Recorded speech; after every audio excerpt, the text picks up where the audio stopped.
आज हम लोग कर लेते हैं एरिया वॉल्यूम क्वेश्चंस।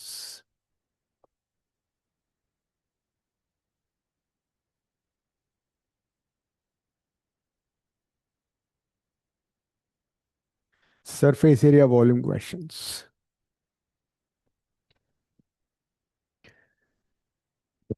तो सरफेस एरिया वॉल्यूम क्वेश्चन, सबसे पहले you should know all the required formulas जो भी हम यूज करने वाले हैं। ठीक है,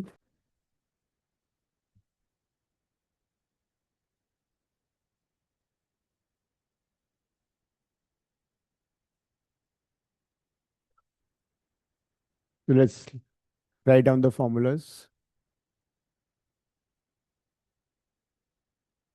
area of triangle,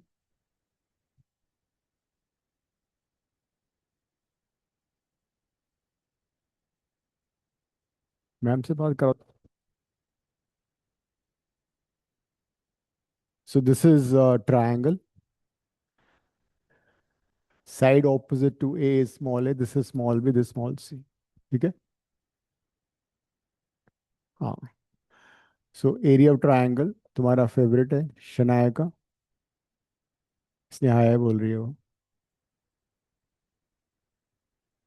So this is the area of triangle. If you know three sides of a triangle, you can always find its area using this formula.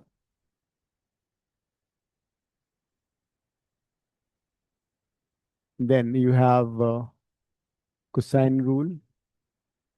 If you want to know any angle of the triangle using cosine rule, you can find that angle. But you should know the three sides. If you know all three sides of the triangle, तभी ये use कर पाओगे। अगर a find करना है cos से, तो adjacent side को स्क्वायर करके ऐड करो, B square plus C square minus A square. जिस एंगल के ऑपोजिट साइड है वो माइनस होगा, and 2bc। So you can remember this. Cos B भी फाइंड कर सकते हो, कॉस सी भी फाइंड कर सकते हो। Even cos B, then angle B के ऑपोजिट होगा, तो बी के एडजेसेंट साइड कौन कौन सी है, ए एंड सी। बी के ऑपोजिट बी है तो वो आ जाएगा। ठीक है, similar you can find cos C also. You can find cos A, cos B, cos C. So any angle you can find if all three sides are given to you. Then another formula for area of triangle is this. अगर हमें suppose angle A पता है, adjacent sides पता है, तो we can find area of triangle using this formula also. B और C का जो इंक्लूडेड एंगल है वो ए है, तो B half B C sine है। Any two sides and then included angle, you can use this also to find area of the triangle. अगर मैं ए सी लेता हूँ, तो ए और सी के बीच में कौन सा एंगल आ रहा है, ए और सी के बीच में बी एंगल आ रहा है, right.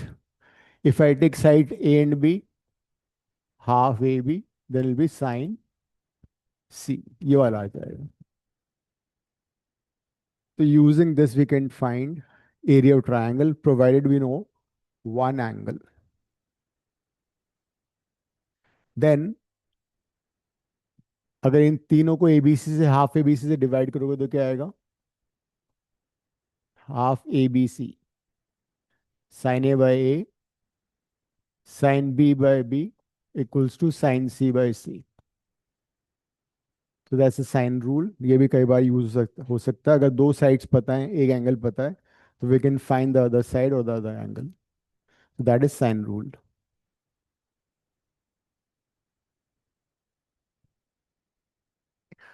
If you have a right triangle, then area would be half base into height. You can use this.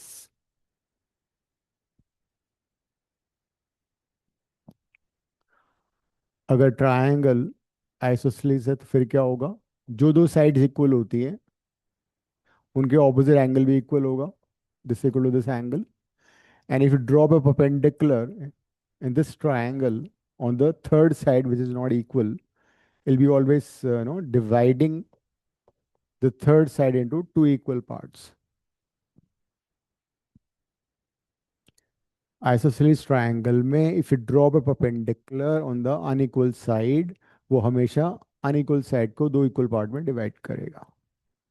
So this you can remember, it will help.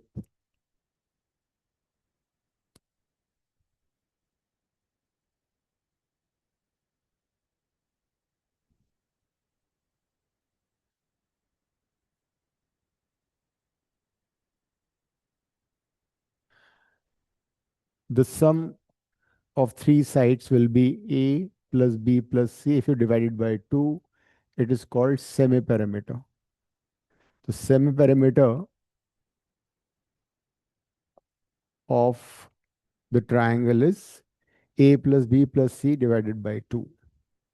तो जो हमने हेरोन्स फॉर्मूले में एस यूज किया था वो बेसिकली यही था, A plus B plus C by 2.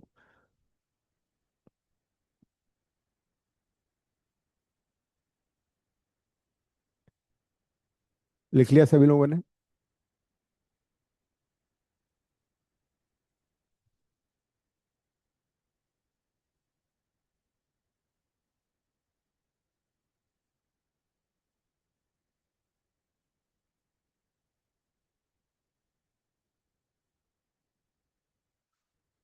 In a triangle, if you join the midpoint of opposite side with the vertex, this is called a median. This is the midpoint. D is midpoint of B and C. So this is a median.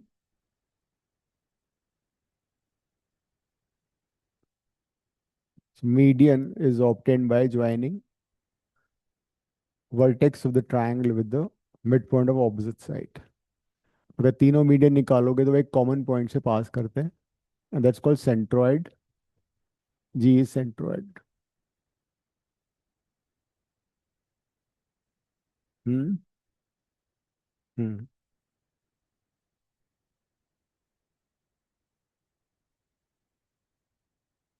Centroid always divides a median into 2:1 ratio. Centroid of a triangle divides median in the ratio 2:1.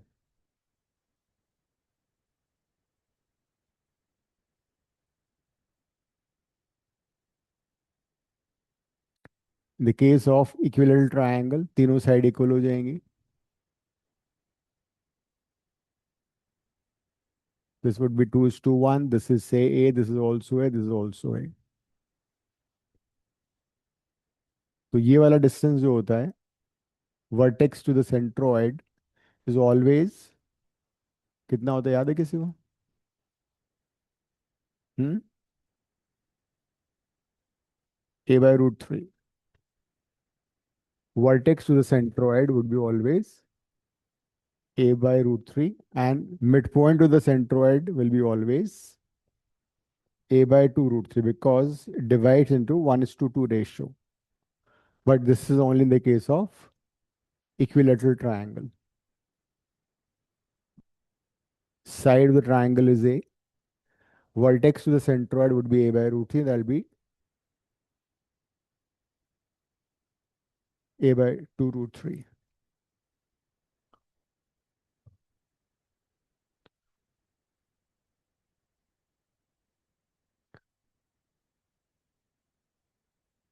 Area of the triangle का formula याद कर लो, equilateral का √3/4 into side square. In the case of equilateral triangle, area is always √3/4 side square.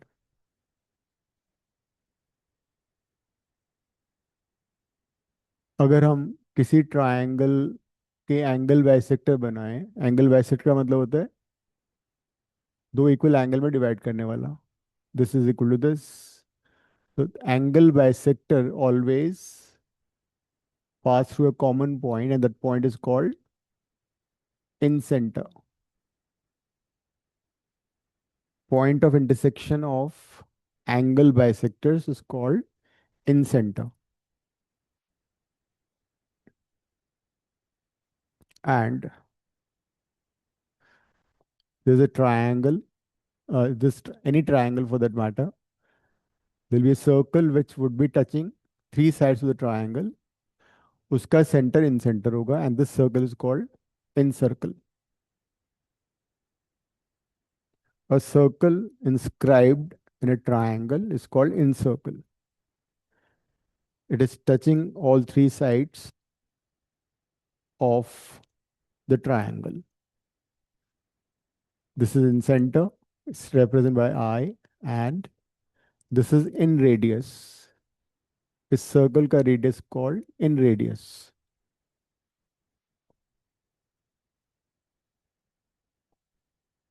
In radius is represented by small r.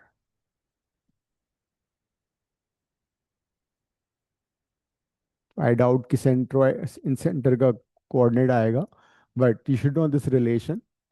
R is equal to delta by S. This will hold true for any triangle. In radius of the incircle equals to area of the triangle divided by semi-perimeter. S is semi-perimeter, delta is area of the triangle, and this holds for all triangles. In case of equilateral triangle, in center and the centroid will coincide. They will be at the same point.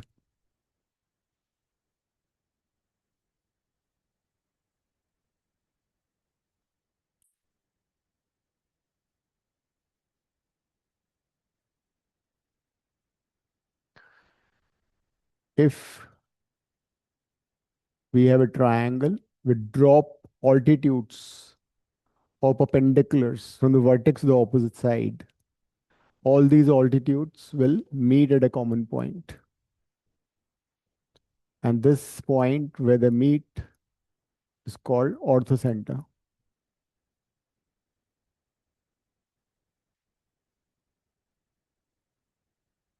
If perpendiculars are dropped from vertex to the opposite side of a triangle,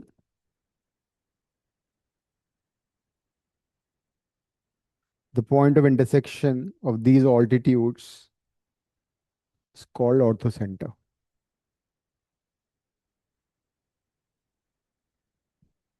Orthocenter is represented by H.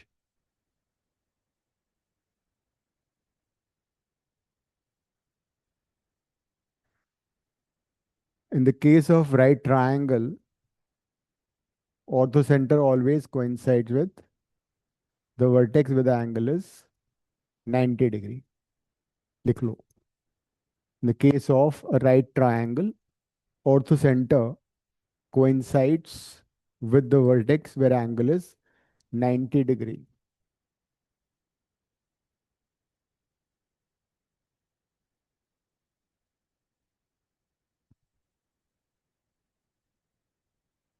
Next is circumcenter.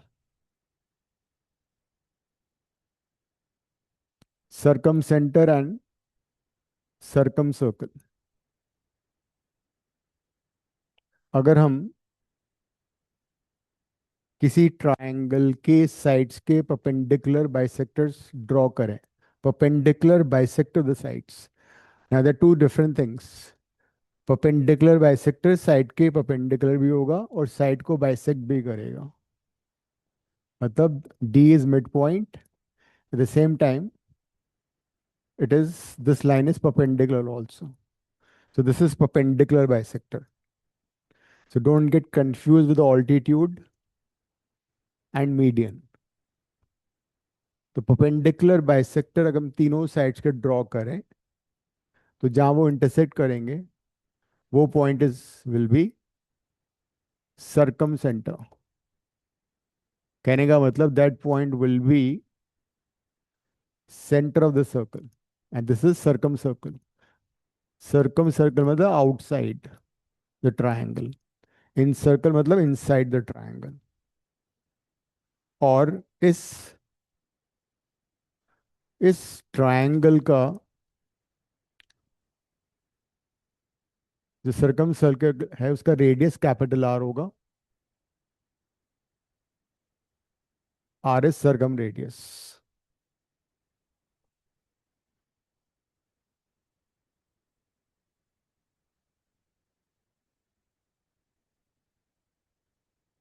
हाँ मनन बोलो। Circum centre is just जो बाहर circle है उसका centre ना. हाँ। So तो that could lie outside the triangle also. Hmm. So क्या? तो टेक्निकली वो ट्रायंगल के बाहर भी तो लाई कर सकता है. हो सकता है। सर्कल के इनसाइड बट. हाँ, it can be outside also. और द सेंटर भी ओके. ट्राइंगल के बाहर भी हो सकता है। Okay. Now in the case of right triangle, circum circle is always mid point of hypotenuse, लिख लेना ये। इन the case of a right triangle, circum center is midpoint of hypotenuse। मतलब हाइपोटेन्यूज के मिड पॉइंट से तीनों vertices same distance पे होंगे। This is are, this is R and this also R. Now in the case of equilateral triangle क्या होगा? सारे orthocentre, circumcentre, incentre and centroid सारे के सारे कोइंसाइड करेंगे। And this is incircle, this is एक circumcircle. ये जो मैं बना रहा हूँ, say this is A, this is B, B G is capital R है ना। और say G D is small R in radius. और ये डिस्टेंस कितना होगा? ये होगा ए बाई टू, बिकॉज वो बाइसेक्ट भी करेगा। Look at this right triangle जो मैंने शेड किया है। जो मैंने शेड किया राइट ट्राइंगल वही आर है, ये कैपिटल आर है। ये 90 है, कितना होगा? 30 degree. And this would be A by two. तो क्या रिलेशन होगा? Sine 30 equals to perpendicular by hypotenuse, sin 30 is half. R is equal to 2R. So this result you can remember. In the case of equilateral triangle, circumradius is 2 times in radius. Circumradius is 2 times in radius. Only in the case of equilateral triangle.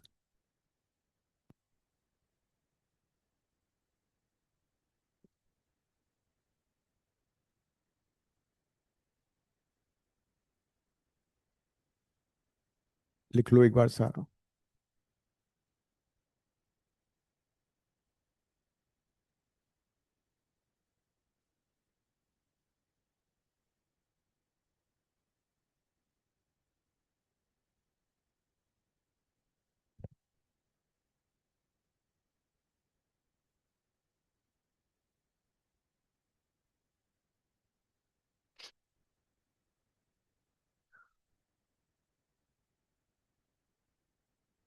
Parallelogram. Opposite sides are equal and parallel.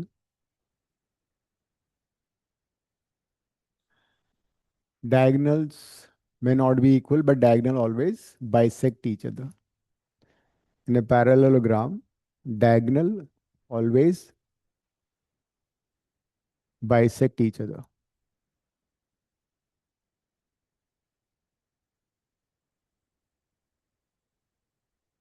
और diagonal parallelogram को दो equal half में divide करता है। ठीक है, it will divide into two equal halves. Opposite angles equal होते हैं, but this plus this will be always 180। This equal to this and this plus this is 180। तो अगर ये एंगल x है, ये y है, तो x plus Y is 180।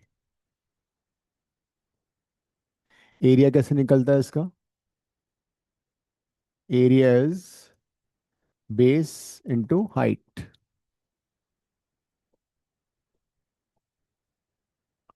So b is the base. Base into height would be area of the parallelogram.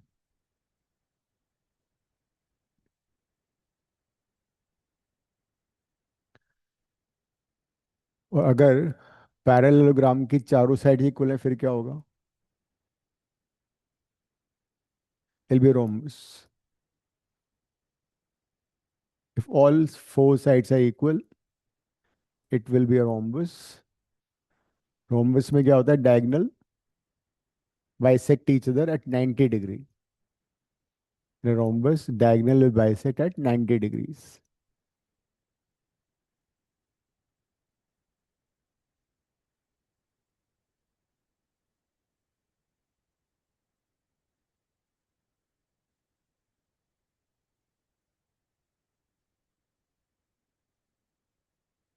Area of rhombus कैसे निकलेगा?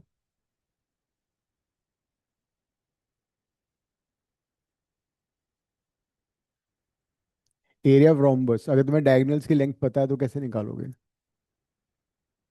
Suppose एक हाफ डायग D1 D2। हाँ, अगर ये D1 है, मान लो ये D2 है, तो half of the diagonal will be D1/2, और ये भी हो जाएगा D2/2, है ना? तो चार इक्वल वो बन जाएंगे triangle, the 4 times area of each triangle. तो it is D1 into D2/4/2. So this is, if you know the length of diagonals, it would be D1 D2/2.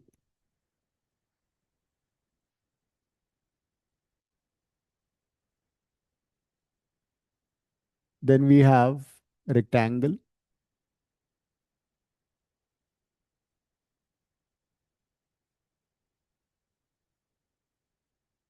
Rectangle is a parallelogram in which all angles are 90 degree.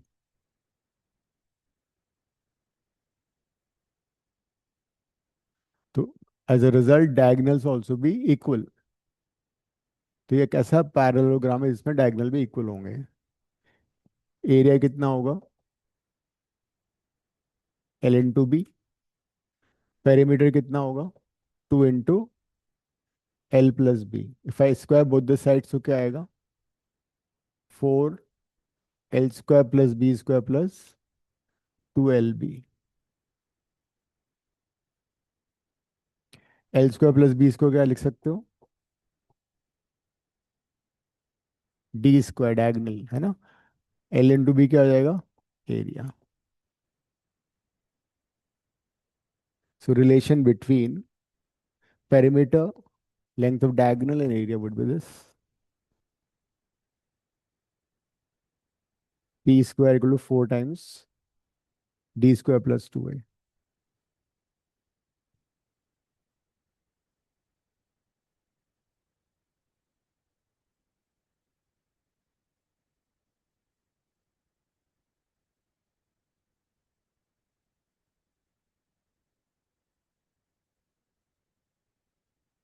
Square,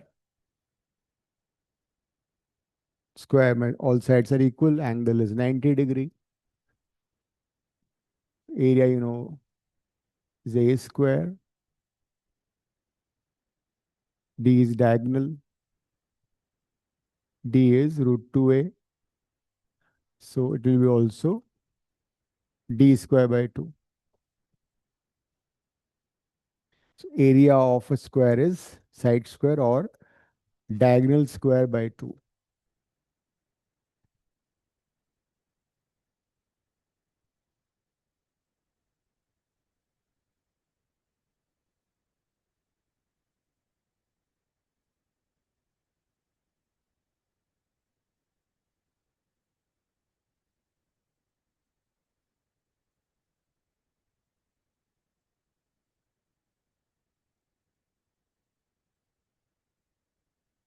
Right circular cylinder, radius R, height h. What is sir curved surface area? Sir पिछली slide एक second दिखा सकते हो?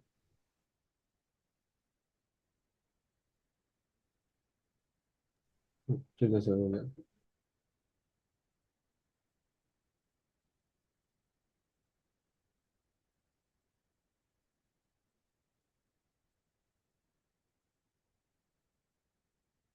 So what is curved surface area of a cylinder? अगर cylinder को open करोगे, it'll become a rectangular piece of paper like this. If you have a hollow cylinder made of paper, it'll be 2 pi r height is h. So what is the CSA? 2 pi RH, area of rectangle.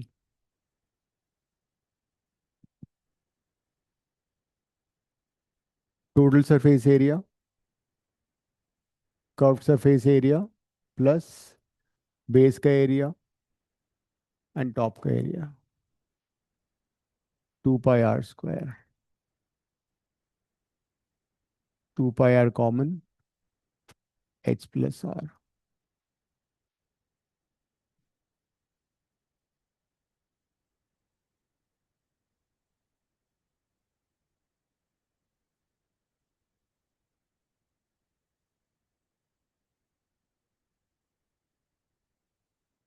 Volume,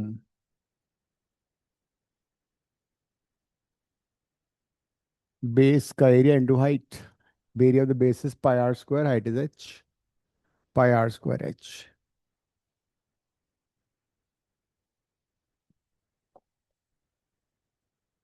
कई बार material की density दे रखी होती है, they ask you mass, you know the relation mass is equal to volume into density.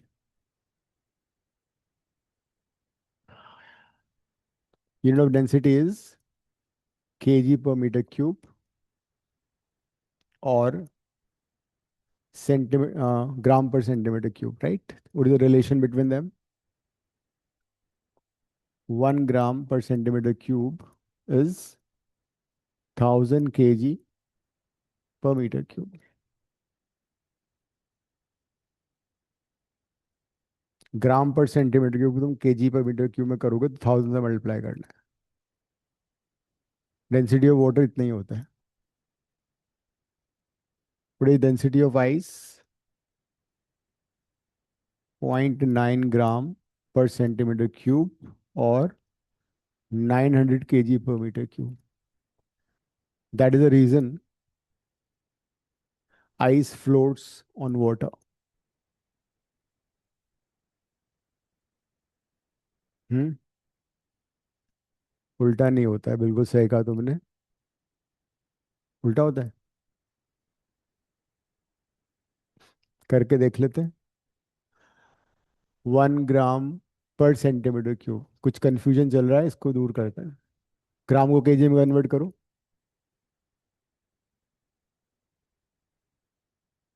ठीक है, 1/1000. Centimetre को metre में करो, सेंटी मत होना.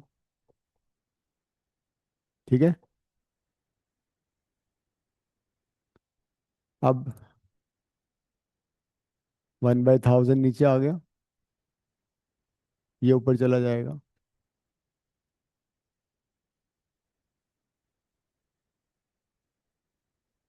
तुमने सही कहा था, 1000 नहीं होना चाहिए, इधर ही आएगा 1000.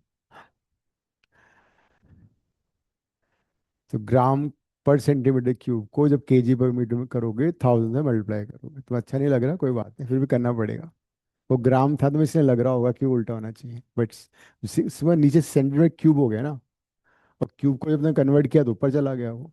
कोई बात नहीं, दिल है कि मानता नहीं. एक और चीज होती है relative density. Relative density is basically dimensionless quantity, कोई उसका यूनिट नहीं होता. Density of the material by density of water. Liquids के केस में इसको स्पेसिफिक ग्रेविटी भी बोलते हैं. ठीक है. तो मान लो किसी मटेरियल की रिलेटिव डेंसिटी तुम्हें दे रखी है 5. इसका मतलब उसकी डेंसिटी कितनी हो गई? 5000 kg per meter cube, because you'll multiply with density of water. या फिर 5 ग्राम पर centimetre cube.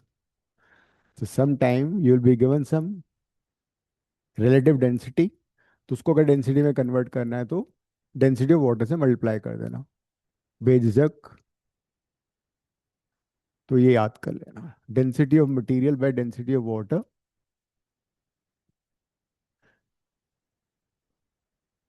Is relative density और स्पेसिफिक ग्रेविटी. राइट सर्कुलर कोन.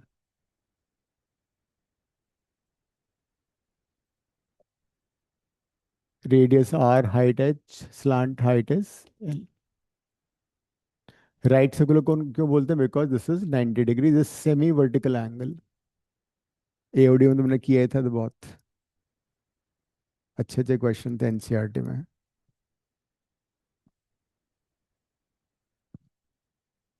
तो सेमी वर्टिकल एंगल अल्फा है एंड दिस इज 90 डिग्री। तो सी ए से क्या होता है इसका? Pi R L. Total surface area pi R L में base which is circle add कर लो, और if you want to take common calculation कम हो जाती है, आर प्लस एल हो जाएगा।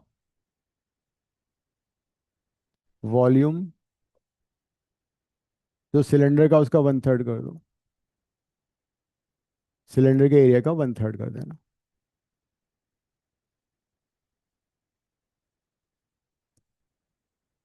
And then relation between H L and R Pythagoras से आ जाएगा।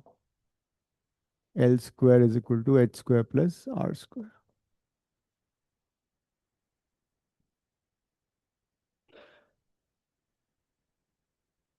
स्फीयर,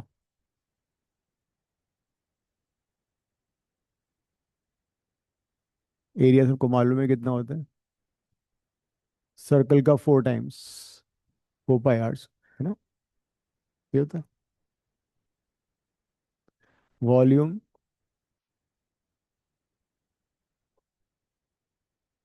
किसका वॉल्यूम हो जाएगा? हाँ, होलोस्फीयर में भी सेम होगा। वो डिपेंड करता है, इससे इसे थिक होलोस्फीयर और अदरवाइज हेमिस्फीयर।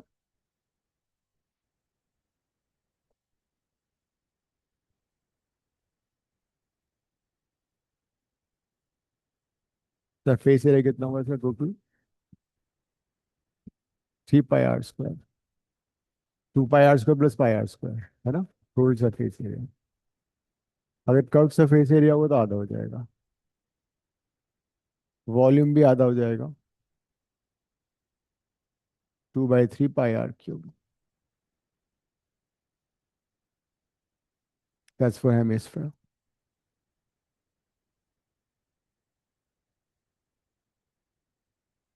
कई बार इस टाइप के क्वेश्चन आते हैं कि you dig a well of depth suppose h, और डी ले लेते हैं डेप्थ ऑफ रेडियस आर, और फिर इसको डिग करने के बाद जो भी सॉइल निकलती है उसको वेल के चारों तरफ एक वो बना देते हैं, सम हाइट का kind of structure surrounding it of radius suppose capital R. तो उस तो उनमें सब में क्या रिलेशन होगा बता सकते हो?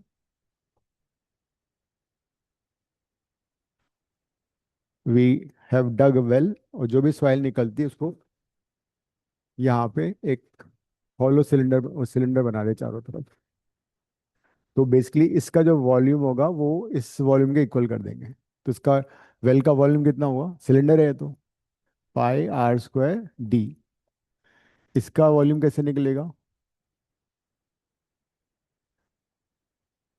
पहले एरिया निकाल लेते हैं। पाई आर स्क्वायर बड़ा सरफेस एरिया माइनस छोटा surface area into the height, इसका वॉल्यूम आ जाएगा। So this way you can find the height of boundary surrounding the well.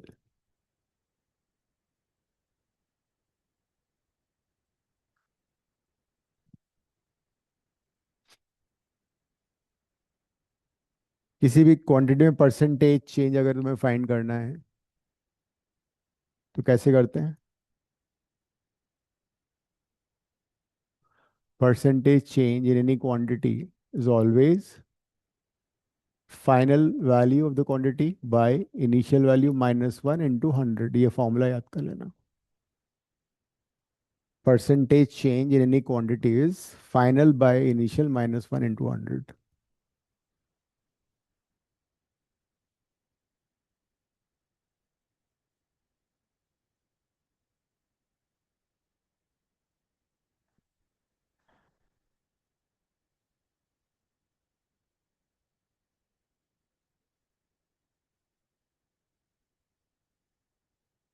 Late किसने ज्वाइन किया अभी?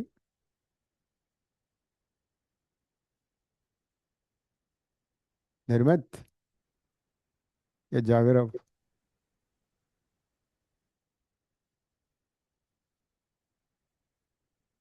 फॉर्मूले रिवाइज करो फिर क्वेश्चंस करते हैं।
क्वेश्चन पढ़ के डायग्राम बनाओ कैसा हो रहा है। Right triangle with three sides 3 4 5 is rotate about the side 3 centimetre. जो साइड 3 सेंटीमीटर उसके अबाउट रोटेट हुआ है।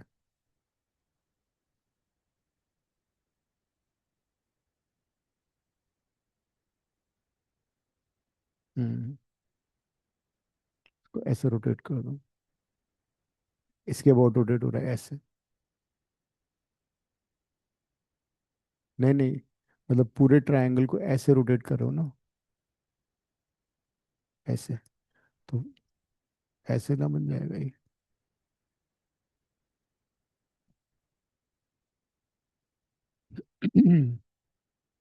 क्या रहा आंसर?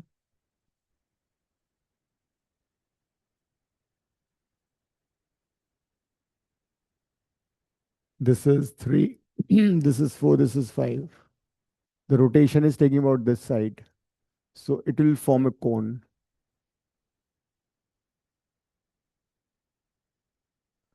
तो कोन का रेडियस 4, 16 का आ हाइट। रहा है। टी। हाँ, हाइट 3 हो गई इसकी और रेडियस 4 हो गई। तो वॉल्यूम कितना था? 1/3 pi r square.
Q is cubic, C U is cubic, cubic centimetre cubic metre, और सेंटीमीटर क्यूब और metre cube.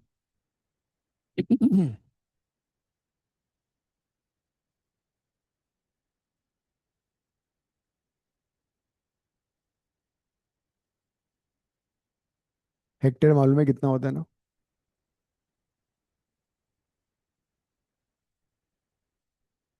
Hectare is for area, metre square area is, गलत है फिर। Area unit of area, unit of area would be centimetre square metre square.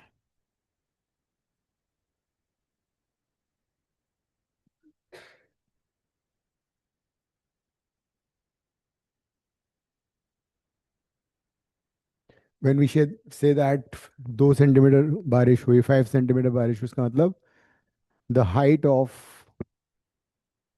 Water, if that water is collected in any vessel, तो जो height होगी water की, that height is that much. तुम्हें height दे रखी है, एरिया दे रखा है।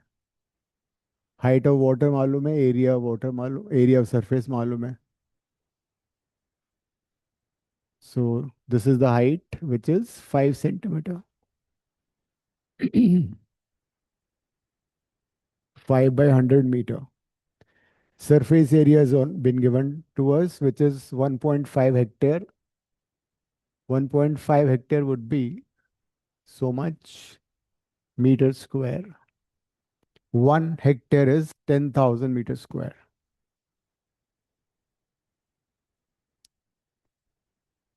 कौन जागा है, किसने अब ज्वाइन किया 1 घंटे बाद? कौन मान आत्मा है ये, मायरा?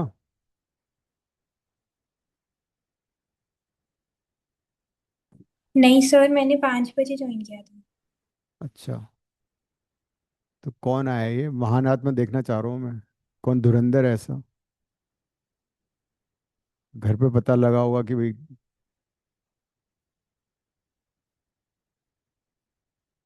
भव्या लग रही है मेरे को। नहीं सर, मैंने किया था 5:10 तक ज्वाइन। अच्छा, दूसरी भव्या हो गई। नहीं सर, मैं पहले से ही थी। तो कौन इतना महान है जिसकी नींद खुल गई अब? सो वॉल्यूम कैसे निकालोगे? वॉल्यूम तुम्हारा बस चले, तुम अपने मम्मी पापा को बिठा दो, क्लास कर लो आप। हम घूमने जा रहे हैं, है ना? बाद में बात कर लेंगे। वॉल्यूम हो जाएगा area into the height. Area is 1530 into 5/100। कितना आ रहा है आंसर? 750 मीटर क्यूब, है ना, क्यूबिक मीटर। तो दिस 750 क्यूबिक मीटर। ठीक है, बी आंसर है। पर आपने बी में क्यूबिक क्यूबिक सेंटीमीटर लिखा सेंटीमीटर है। है। तो फिर तो कोई आंसर ही मैच नहीं कर रहा, मैंने कहीं गलती की है, देखना। सर मेरा डी आ रहा है। हाँ, तो सेंटीमीटर को मैंने कन्वर्ट किया ना मीटर में। हाँ, वो गलत है ना। ये तो बात चल रही कि कहाँ गलती हुई है। 1.5 इंटू 10,000 किया, तो वो 15,000 हो गया। 15,000 टू 5/100 हो गया। तो 750 मीटर क्यूब आना मांगता है, तो उसको चेंज कर लो। नहीं, वो मैंने गलत दिखा था। वो मीटर ही दिया था।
वॉल्यूम ऑफ वायर और वॉल्यूम ऑफ सिल्वर हमें दिया हुआ है, उसको हम कन्वर्ट करें वायर में, है ना।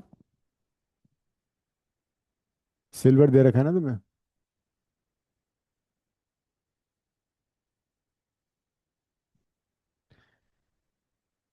इस इससे कंफ्यूजन हो रहा है, इसको हटाओ पहले। ठीक है। तो you been given some volume of silver, उसको तुम ड्रॉ करके वायर में कन्वर्ट कर रहे हो, तो क्या इक्वेट करोगे, वॉल्यूम इक्वेट कर दो। बनाओ, वायर तो सिलेंडर ही होता है।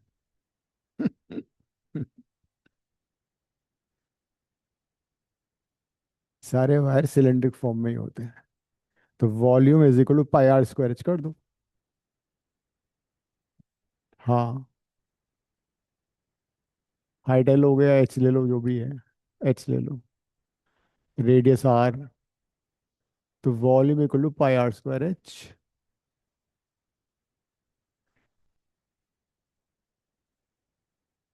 कर लो सब्स्टिट्यूट वैल्यूज।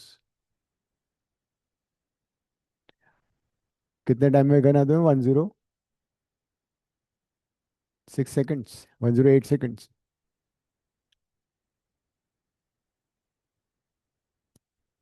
स्पीड बढ़ानी पड़ेगी।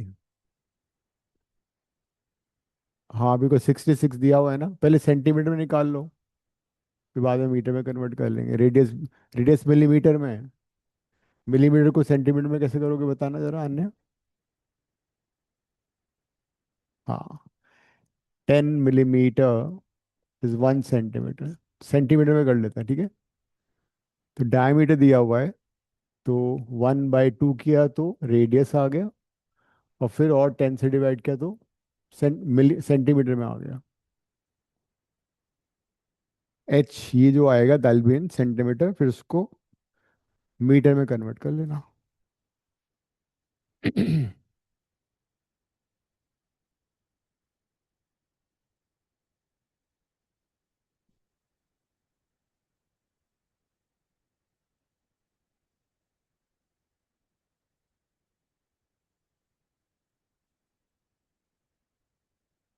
This answer in centimetre divide by 100 करके मीटर में आंसर आएगा।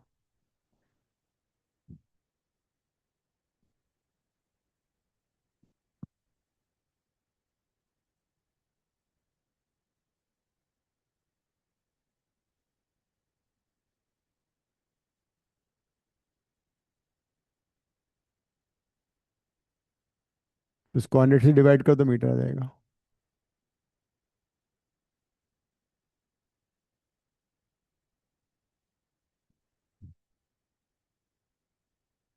84।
थोड़ा सा इसमें हम आर्किमिडीज प्रिंसिपल समझ लेते हैं।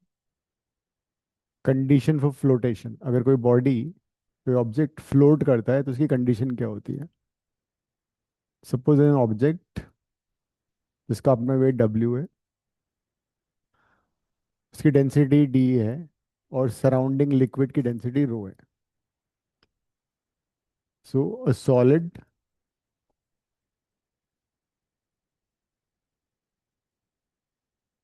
of density d is floating inside a liquid of density rho. So every liquid applies, every fluid for that matter, an upward force on an object called upthrust or force of buoyancy. चाहे कोई object air में होगा या liquid में होगा, it always experiences an upward force called buoyant force or upthrust. This upthrust or force of buoyancy is always equals to weight of liquid displaced.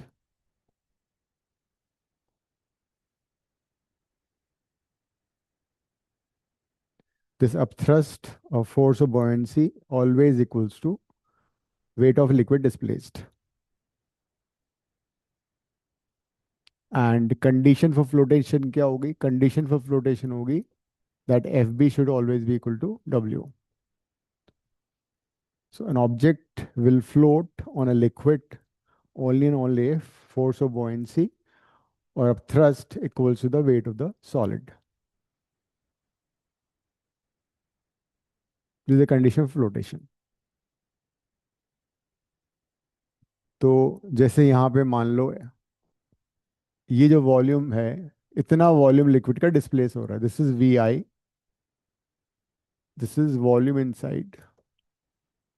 इस solid का इतना वॉल्यूम इनसाइड है और ये वॉल्यूम आउटसाइड है।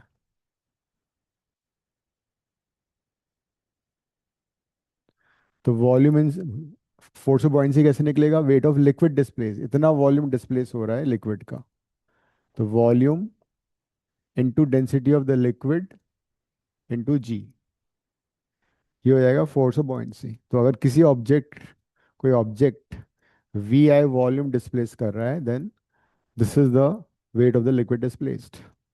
अब वेट ऑफ सॉलिड कैसे आएगा? W is basically M G. Mass of the solid कैसे निकालोगे?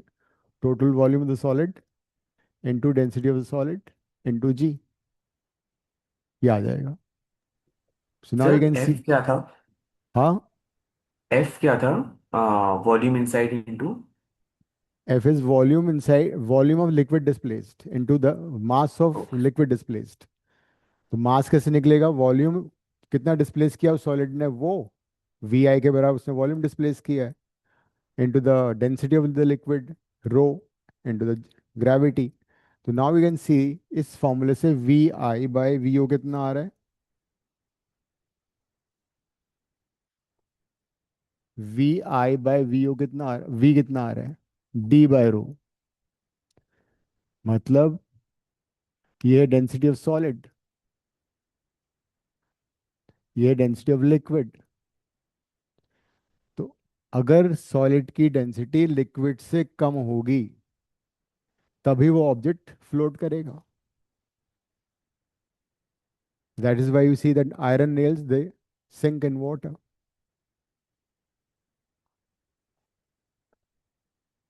आइस फ्लोट्स ऑन वाटर, है ना? क्यों फ्लोट करता है? बिकॉज आइस की डेंसिटी कम है।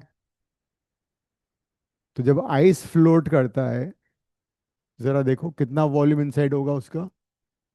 आइस की डेंसिटी मैंने बताई थी कम होती है, एयर होता है ना उसके अंदर, 0.9। वाटर की density 1, the fraction inside is 0.9।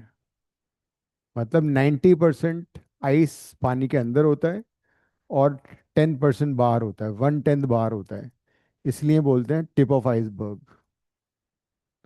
जब कोई शिप जा रहा है, उसका प्रोपेलर यहाँ पर है, तो थोड़ा सा 1/10 पार्ट हमें नजर आएगा आइसबर्ग का। जब शिप बहुत नजदीक चला जाएगा, उसका प्रोपेलर आइस में फंस जाएगा। तो that's why we call it tip of iceberg, only 1/10 of ice is seen. अब क्वेश्चन ये आता है कि भाई डेंसिटी ऑफ आयरन तो बहुत ज़्यादा होती है, तो how come iron floats on water. तो आयरन से जो बना शिप है वो क्यों फ्लोट करता है, बिकॉज हम उसकी शेप ऐसी बनाते हैं so that it displaces lot of water, कि जितना पानी उसने डिस्प्लेस किया है वो शिप के पूरे वेट के बराबर होगा। तो जैसे जैसे तुम शिप को लोड करोगे शिप सिंक होता जाएगा, because to support extra weight on the ship it has to displace extra water. मान लो सॉलिड और लिक्विड की डेंसिटी बराबर है तो क्या होगा, डी इक्वल टू रो अगर होगा तो V I is equal to V हो जाएगा। मतलब solid will float completely inside like this. तो जितनी डेंसिटी ज्यादा होगी लिक्विड की उतना ही वो ऊपर जाएगा। So now I try to relate with this. तो जैसे यहाँ पे वो बोट लेक में फ्लोट कर रही है, बैलेंस से फोर्सेस, तो अगर एक्स्ट्रा लोड उस पर रखोगे तो एक्स्ट्रा लिक्विड एक्स्ट्रा पानी को उसको डिस्प्लेस करना पड़ेगा। तो जो एक्स्ट्रा पानी डिस्प्लेस होगा उसका मास एक्स्ट्रा लोड के इक्वल करना है। That is the whole question about. कर लो अभी। चलो एक और क्वेश्चन करते हैं इससे रिलेटेड, छोटा सा, पहले वो बताओ। ऐसे क्वेश्चन भी आते हैं नाटा में। मान लो एक ग्लास है, पानी से पूरा भरा हुआ है और उसमें आइस भी है, ठीक है। It is filled to the brim. अब थोड़ी देर बाद आइस मेल्ट हो गया। तो चार चीजें हो सकती हैं, कि पानी का लेवल वही रहे, पानी स्पिल हो जाए बाहर आ जाए, पानी का लेवल नीचे चला जाए, and last is none of these. क्या आंसर है? A glass filled with water having ice cubes inside it, ice melts after some time, what happens? पानी है उसमें, कोक नहीं है, जो है ना, पीने का मन करेगा तुम्हारा।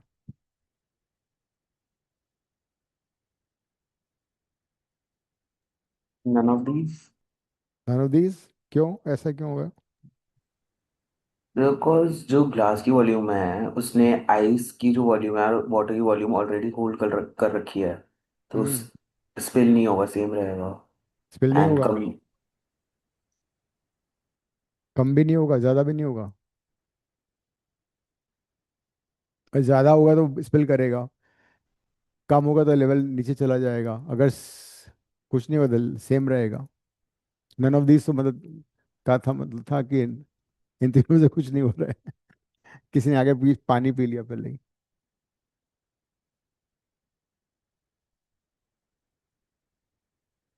मतलब वाटर का लेवल नीचे जा रहा है नहीं जा रहा, पहले ही बताओ।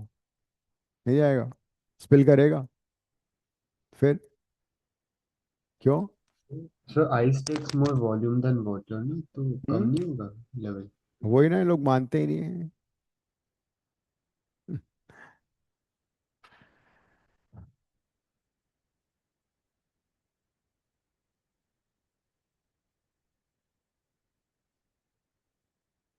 देखो ऐसा है, आइस मेल्ट होने के बाद आइस का वॉल्यूम कम होता है। If I take 10 cc of ice, तो वो मेल्ट होके कितना पानी बनेगा? 9 cc वाटर। तो डेंसिटी कम है ना उसकी, आइस की।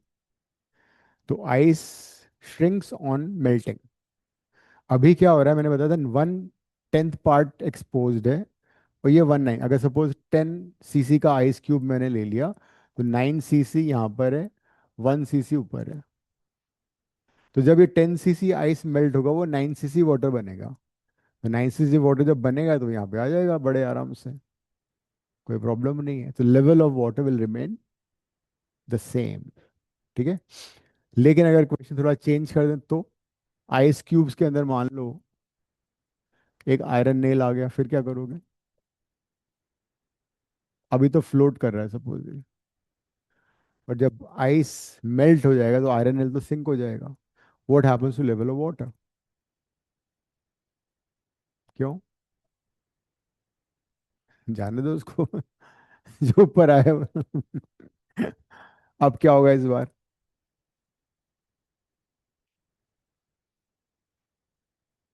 आयरन क्यूब्स के अंदर आयरन नेल्स हैं, आयरन की डेंसिटी बहुत ज़्यादा होती है, 19 टाइम्स दैट ऑफ वाटर, ठीक है, 19 times that of water.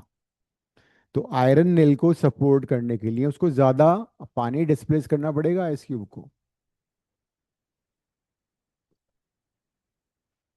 Iron nail को सपोर्ट करने के लिए ज़्यादा पानी डिस्प्लेस करना पड़ेगा। तो जब आइस मेल्ट होगा तो आयरन नेल का वॉल्यूम तो बहुत कम है, आइस भी श्रिंक हो रहा है मेल्ट होने के बाद, मतलब the level of water will go down.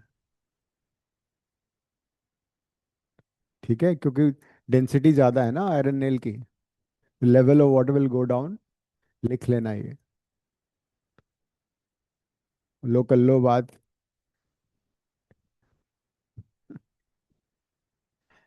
ये जान ले लेगी भाई। मैंने बताया डेंस आइस की डेंसिटी 19 टाइम्स है, तो उसको फ्लोट कराने के लिए हमें ज़्यादा पानी डिस्प्लेस करना पड़ रहा है। तो जब वो मेल्ट होकर नीचे आ जाएगा तो वो तो अपना अपना ही वॉल्यूम डिस्प्लेस करेगा ना आयरन नेल, तो वो तो बहुत कम होगा। तो level of water will go down, मतलब पानी जो है उसका लेवल नीचे आ जाएगा। स्पिल तो करने की बात ही नहीं है, ये स्पिल नहीं हो रहा। स्पिल तब होगा जब मान लो you inside ice you have something which has density less than that of ice. हाँ, तब वो उसको और लाइटर बना देगा ना वो, तब होगा वो। अब ये क्वेश्चन आंसर कर लो, इसको वाटर स्पिल कराना है कुछ भी हो जाए।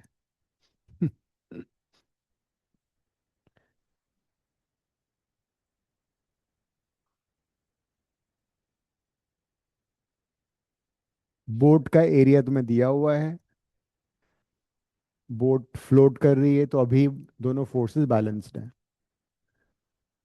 तो अब man of 60 kg jumps on the boat, तो कितना एक्स्ट्रा वाटर हमें डिस्प्लेस करना पड़ेगा? जितना मैन का वेट है, ठीक है। हम्म, हाँ हाँ, तो वही तो बोल रहा हूँ।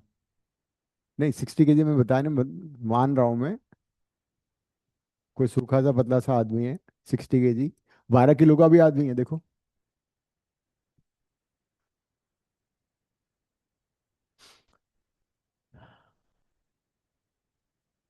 तो basically weight of the person should be equal to volume mass of water displaced. अब कितना एक्स्ट्रा डिस्प्लेस करना पड़ेगा उसको? बोट का सरफेस एरिया तुम्हारे पास है, सपोज बोट को ऐसे ले लेते हैं, ये बोट है, अभी यहाँ तक वो चल रहा है। तो जब एक्स्ट्रा वेट इस पे आएगा तो बोट फर्दर सिंक होगी। सपोज सिंक होके वो एच हाइट तक जा रही है, डेप्थ उसकी एच हो गई। तो डेप्थ एरिया कैसे निकले, वॉल्यूम कैसे निकलेगा? वॉल्यूम ऑफ वाटर होगा volume into density, right. Volume water कैसे निकालोगे? L into B into height into density. तो एल कितना दिया हुआ है? 3 मीटर, 2 मीटर। एच कितना है? 1 सेंटीमीटर, तो 1/100 मीटर। डेंसिटी ऑफ आइस कितना था अन्य? वाटर, हाँ, शनाया वाटर की डेंसिटी। अरे केजी में कर रहे हो सब कुछ।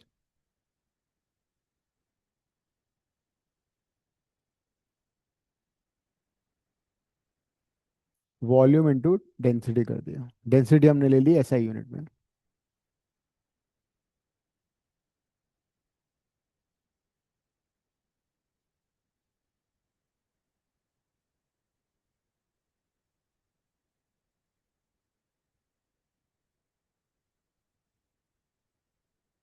So answer is 60 kg।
इसमें करेक्ट एरिया को इनिशियल कंसीडर करेंगे ना?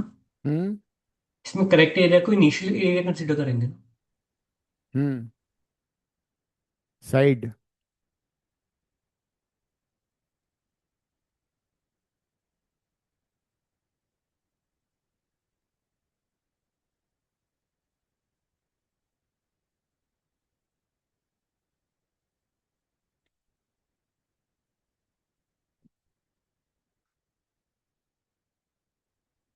आंसर बहुत क्लोज है ना, इसलिए तो पूरा प्रॉपर करना पड़ेगा, अदरवाइज हम शॉर्टकट से भी कर सकते थे।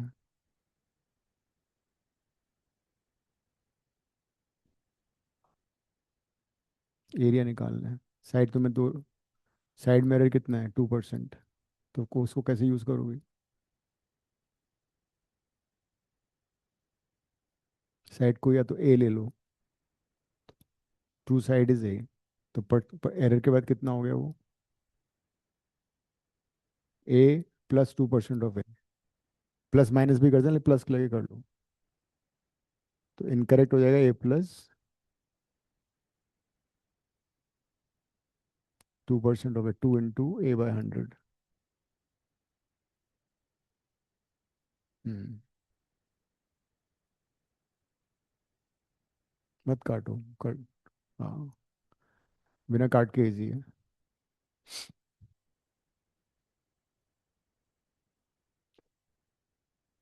Initially actual side suppose A है, ठीक है, तो एरिया कितना हो जाएगा? एरिया हो जाएगा A square, but this an error of side while measuring the side, 2% का एरर है, तो this is a/2/100, that means it is 1.02 a। The incorrect side, the calculate side is 1.02 a। तो percentage error कैसे निकालोगे? वही final by initial करके कर लो, या तो फाइनल एरिया कैसे निकलेगा? 1.02 a होल स्क्वायर, इनकरेक्ट वाला। करेक्ट एरिया कितना है? ए स्क्वायर -1 × 100।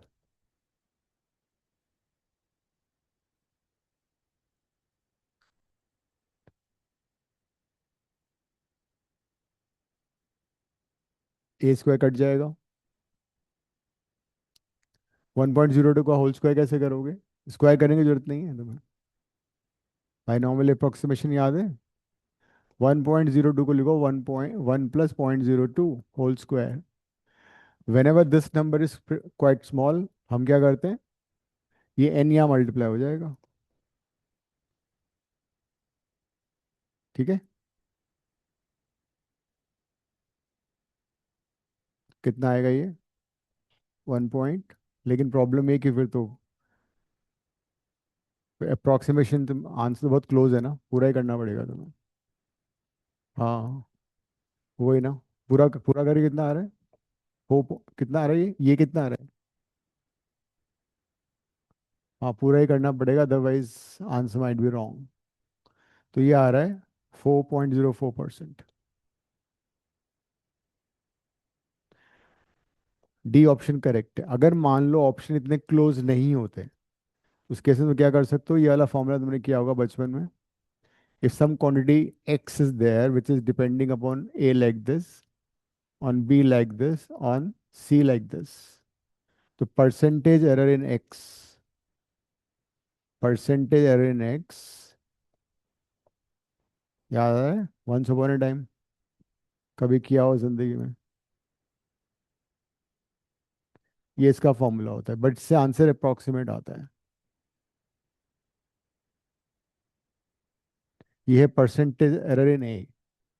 तो जैसे यहाँ पे एरिया में ए स्क्वायर था, तो एरिया में परसेंटेज एरर होता 2 times percentage error in in the side. तो साइड में 2% था, तो 4% हो जाता। लेकिन प्रॉब्लम ये थी कि एक और क्लोज आंसर था, इसलिए हमें पूरा एग्जैक्ट करना पड़ा। मान लो ये वाला ऑप्शन नहीं होता, 6% होता, तो आंसर इसका 4% कर देते हैं, क्योंकि area is side square, side में है 2%, तो इसका 2 टाइम्स हो गया।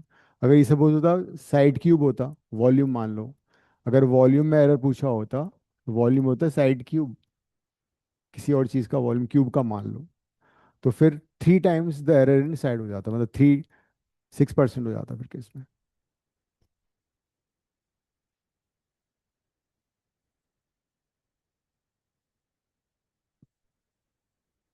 सर हम्म। तो फॉर्मूला में मतलब क्या चेंज आता है, फिर स्क्वायर की जगह क्यूब करते हो वॉल्यूम होता है सर? नहीं, अगर क्यूब का होता सपोज, जैसे कि परसेंटेज एरर इन रेडियस में दे रखा है 3% ऑफ अ स्फीयर,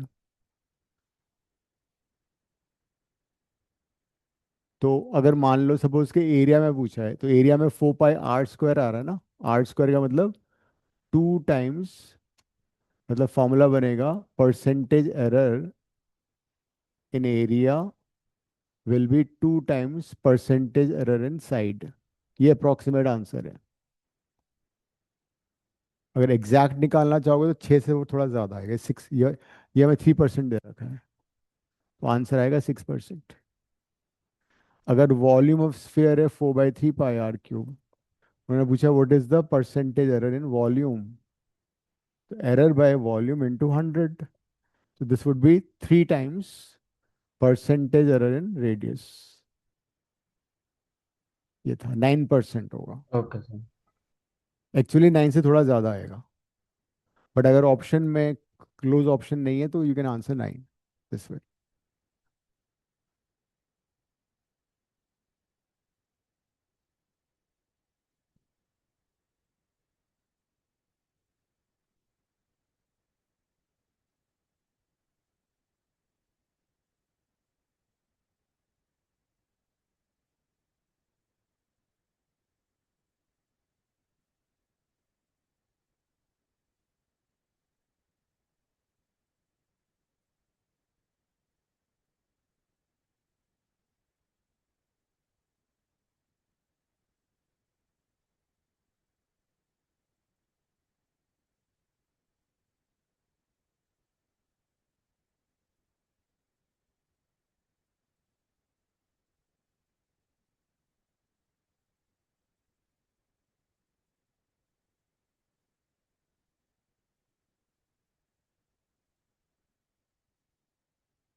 20% लेंथ कम हो गई, 10% ब्रेड्थ कम हो गई, so what is the percentage change in the area?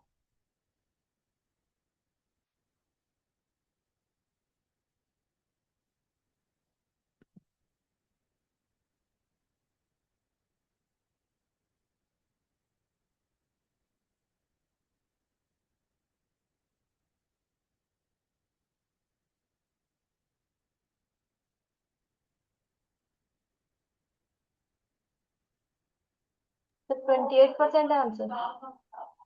28।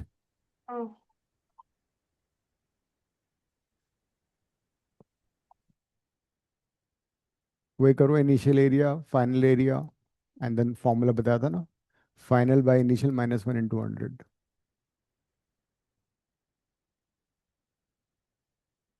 Hmm.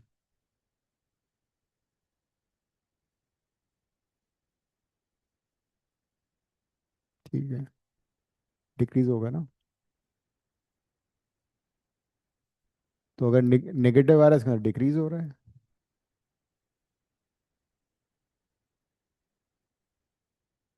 Initial length L, breadth B. अब क्या हुआ, ब्लीच करने पे लेंथ भी कम होगी, ब्रेड्थ भी कम होगी। लेंथ कितना परसेंट कम हुआ, 20%, मतलब the new length would be 0.8 L। Shortcut use करो, new breadth would be 0.9 B। बताया था ना shortcut, if you decrease some quantity by 20% वो 0.8 L रह जाएगी। अब इनिशियल एरिया कितना हो गया, initial area is LB and the final area कितना हो गया, दिस इंटू दिस 0.72 LB। तो देख के पता लग रहा है LB का, LB से वो 0.72 हो गया, तो कितना डिक्रीज हुआ, 28। तो तुम डायरेक्ट भी ऑब्जर्व कर सकते हो, अगर करना है सॉल्व तो सॉल्व करके करो। ए फाइनल ए इनिशियल -1 × 100, तो 0.72 LB/LB -1 × 100, सो विल बी 28%। वैसे साफ पता लग रहा था यहीं से, 1 LB का वो रह गया 0.72 LB। This is decreasing by 28.28, that is 28%।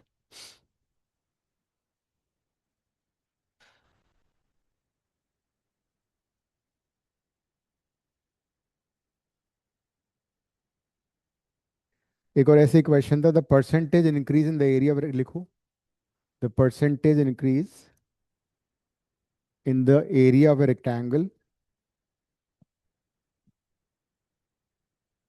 if each of its sides if each of its sides is increased by 20%, if each of its side is increased by 20%।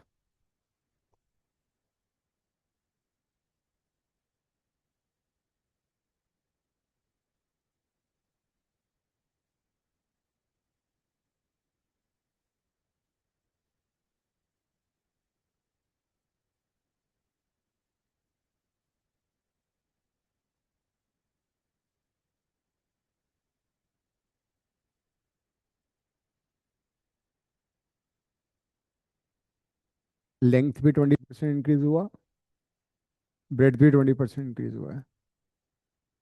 Length breadth both are increase by 20%। Sir rectangle है triangle है? Rectangle,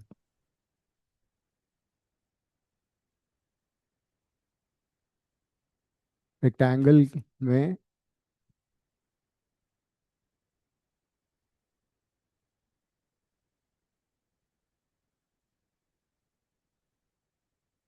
तो लंबा करोगे तो 108, तो 208 second हो जाएंगे।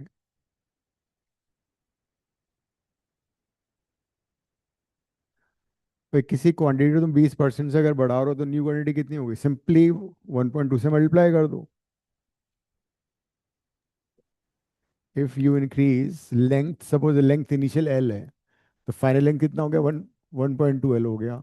Initial breath B है, तो फाइनल ब्रेथ कितना होगा, 20%, मतलब 1.2 B। अगर 30% होता 1.3 B हो जाता, 40% मतलब 1.4 B हो जाता। बताया ना शॉर्टकट। अब इनिशियल एरिया कितना है LB, तो फाइनल एरिया कितना आ गया, इन दोनों का मल्टीप्लाई करो, 1.44 LB।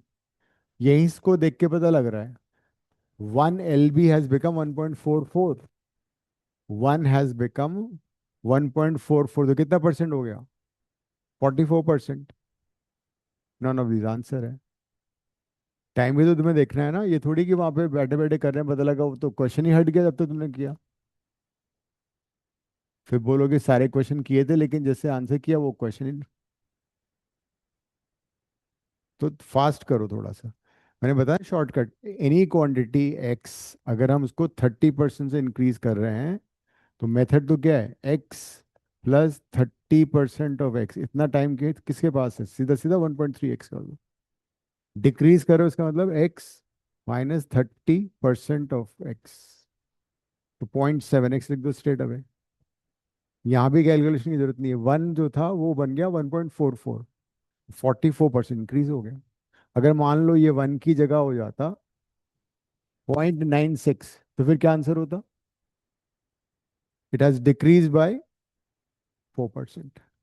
तो डायरेक्ट करोगे तो टाइम सेव हो जाएगा, because time is the key. तो इसके क्वेश्चंस करना, एरिया, आज हमने ये किया ना सिर्फ एरिया और वॉल्यूम, इसके क्वेश्चन करना, बहुत सारे क्वेश्चंस हैं। नेक्स्ट क्लास में और टॉपिक्स कवर करेंगे हम फिर।